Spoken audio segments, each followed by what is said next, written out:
Hello বন্ধুরা, আমি তোমাদের কাছে একটা খুব সুন্দর স্কিন কেয়ার নিয়ে চলে এসেছি।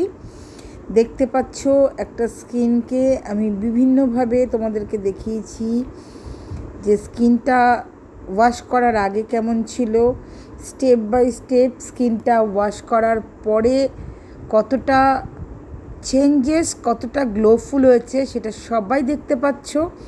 এবং ফাইনালি যখন ওর লুকটা এলো, অসাধারণ চেঞ্জেস জাস্ট ওয়ান ইউজে। তো যে কেউ এটা ইউজ করে একবার দেখতে পারো। দেন যদি মনে করো যে বাকি তোমাদের জন্য আমি করতে পারবো ডিফারেন্সটা, দারুণ রেজাল্ট পাবে, তো অবশ্যই সেটাকে তোমাদের সঙ্গী করতে পারো। আর একটা ইউজে যদি এমন রেজাল্ট আসে, তো টোটালি যখন আমরা স্কিন কেয়ার করব তখন এটা কতটা বেটার জায়গায় চলে যাবে। যদি এই রেজাল্ট চলে আসে, ইউজেই ওর মুখটা কতটা সুন্দর হয়ে গেছে, কতটা সুন্দর লুক চলে এসছে এবং কতটা ফেয়ারনেসও চলে এসছে।